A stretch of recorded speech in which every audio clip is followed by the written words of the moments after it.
Hey y'all, welcome back to Vivid Nightmares, the podcast where the shadows whisper and the South remembers. I'm your host, Bridget, and tonight we're rolling down dirt roads, creeping through moss draped trees, and peeking behind the veil to meet the ghosts who've never really left. From folklore passed down on porches to legends scrawled in dusty county records, this episode is all about those Southern spirits. You know the ones. The lady who cries by the lake, the hag that creeps into your room, the lights that float across the desert like they're alive. And no, we're not talking about tequila-induced visions. Although, fair point, these are the stories that chill your bones, make you glance over your shoulder, and leave a little something behind, even when the lights come back on. So grab your flashlight, lock the doors, and let's dive into the haunted, the whispered, and the deeply unexplainable. This is Vivid Nightmares, and these are the Southern spirits you won't forget. Vivid Nightmares.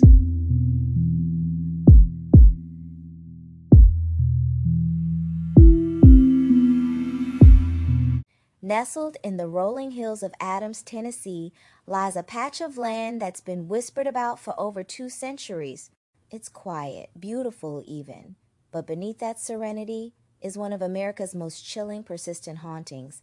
They call her the Bell Witch. Now, you've probably heard some version of this story before.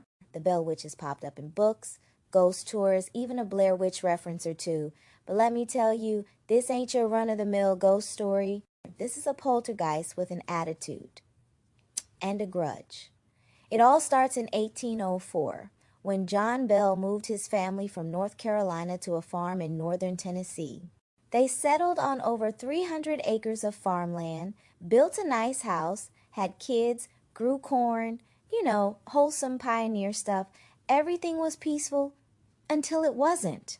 Because, of course, in true don't get too comfortable horror story fashion, strange things started happening. By 1817, members of the Bell family began hearing strange noises in the walls, gnawing, scratching, chains dragging. At first, they thought rats, or maybe raccoons, because surely the dead weren't invited in. Then the sounds turned into whispers. And then a voice, loud, mocking, cruel.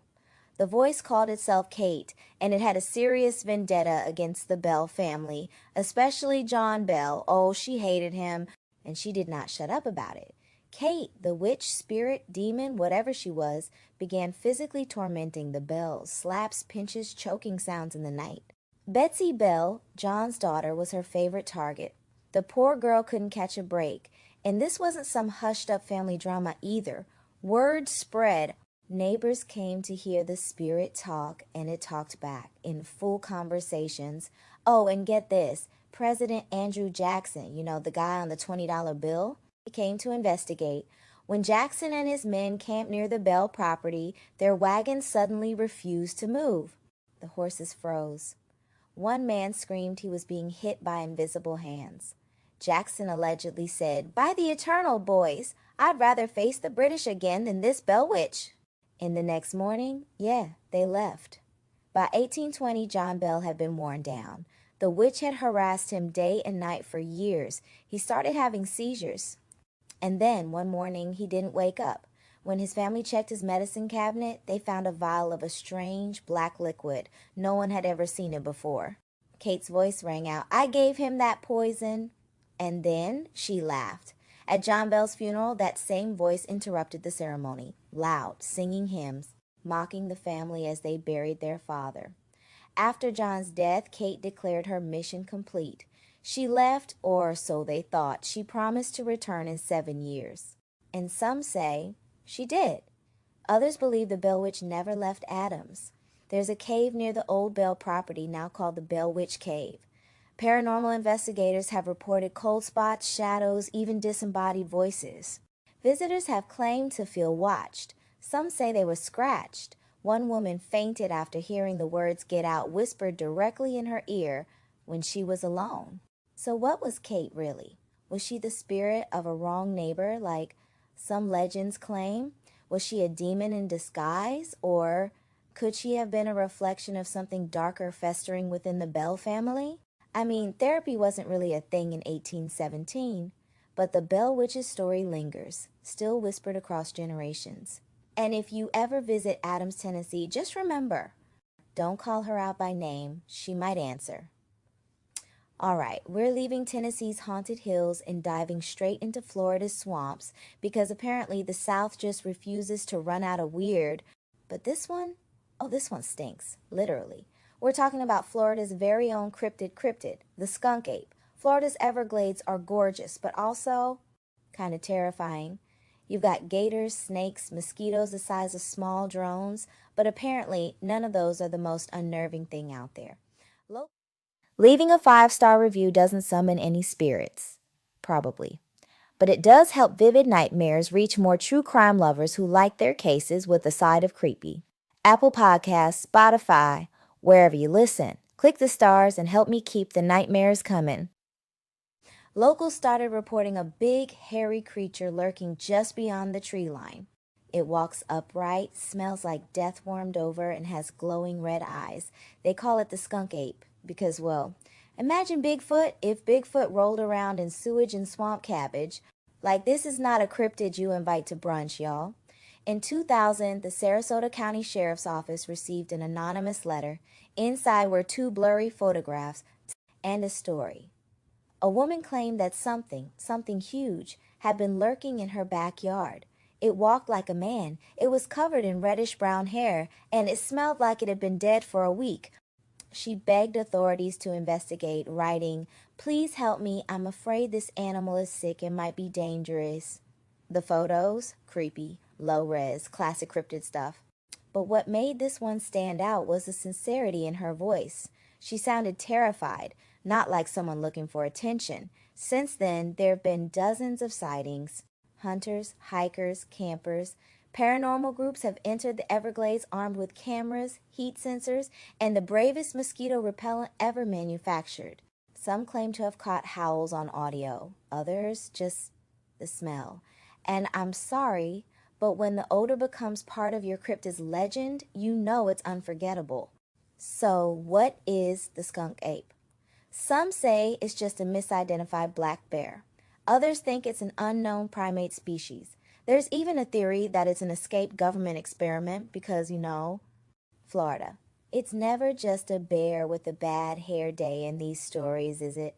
And yet, when you talk to locals, especially older ones, they don't laugh it off. There's a respect for the creature, an unspoken understanding that maybe it's better to leave it alone. If you ever find yourself camping in the Everglades and you smell something foul, like rotten eggs, wet dog, and despair had a baby, maybe don't follow the sound. Maybe zip up the tent and pray you're not the next blurry photo. You've heard of vampires. You've heard of witches. But have you ever heard of something that rides your soul? Meet the boohag, a creature from Gullah folklore that doesn't just haunt you, it steals your breath while you sleep. Deep in the low country, along the salt-stung shores of South Carolina and Georgia, lives a story passed down for generations through the Gullah Geechee people. Have your own theory about tonight's case? Think the wrong person was blamed, or maybe someone wasn't blamed enough? Hit us up on Instagram or TikTok and drop your theory in the comments. I love hearing your take on these twisted stories. Your voice might even make it into a future episode. The boohag is a skinless, red, sinewy creature, often described as something between a spirit and a shapeshifter. But here's the catch. By day, she's just your neighbor, your friend, that sweet lady down the road.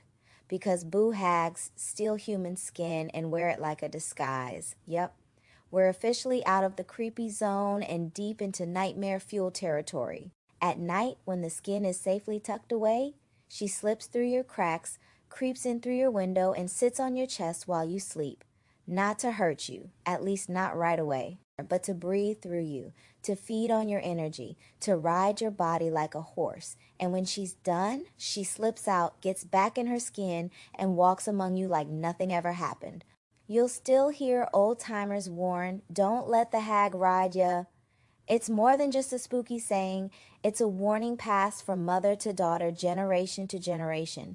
Some folks believe that sleep paralysis is a sign you've been ridden, unable to move. A weight on your chest, a buzzing in your ears. Sound familiar? Science says it's a brain glitch. The Gullah say it's something else. The Gullah culture doesn't just tell tales, they protect themselves through root work, a mix of herbal medicine, ritual, and spiritual armor. To keep boohags away, folks line their doors with brick dust. They place blue glass bottles in trees to trap wandering spirits. They sweep their homes, light candles, and carry handmade charms called mojo or gree-gree bags filled with protective herbs.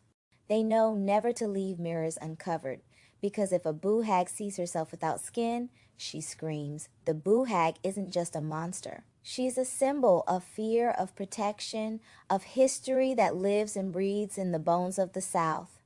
And whether you believe in her or not, just remember this: the next time you wake up in the middle of the night, unable to move, unable to scream, maybe, she's already there, out in the high desert plains of West Texas, where the stars stretch out like sequins across a pitch black sky. Something flickers, not headlights, not campfires, but strange bobbing lights that seem to dance, dodge, and disappear without leaving a trace. And no, this isn't the setup to a UFO story. Although, it could be. This show runs on coffee, research rabbit holes, and southern ghost stories whispered in the dark. If you'd like to support Vivid Nightmares, consider leaving a rating and review on Spotify or Apple Podcasts. It really helps the show reach more listeners. And if you want even more haunted history and unsolved stories, visit our link in the show notes to grab bonus content and more. Thanks for helping keep the nightmares vivid. The town of Marfa, Texas is tiny, like blinking and you'll miss it kind of tiny. But since at least the 1880s, yes, the 1880s, people have reported mysterious lights hovering just above the desert horizon. They appear in the same spot south of Route 67 near the Mitchell Flat. Sometimes red, sometimes white or blue. And they move with an eerie intelligence, zigzagging, splitting in two, even chasing curious onlookers.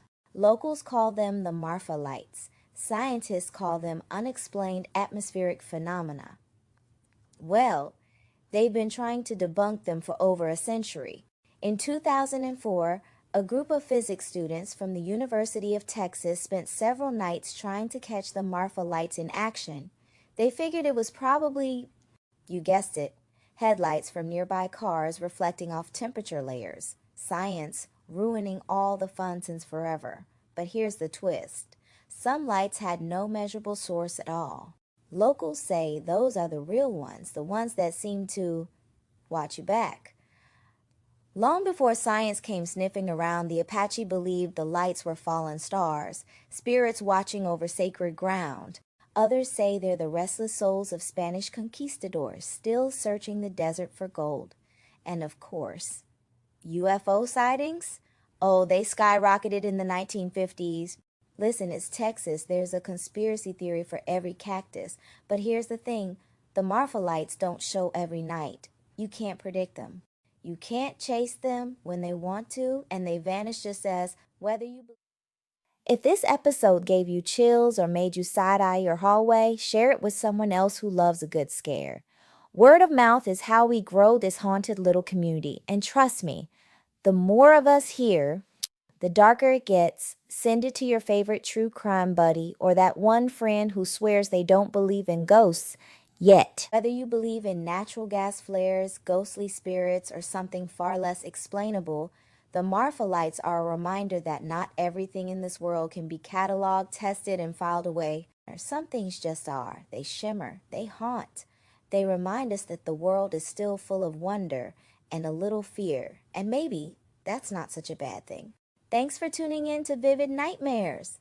This week we wandered through Gullah ghost stories, trailed swamps, peeked into the shadows of mental hospitals, and chased floating lights across Texas.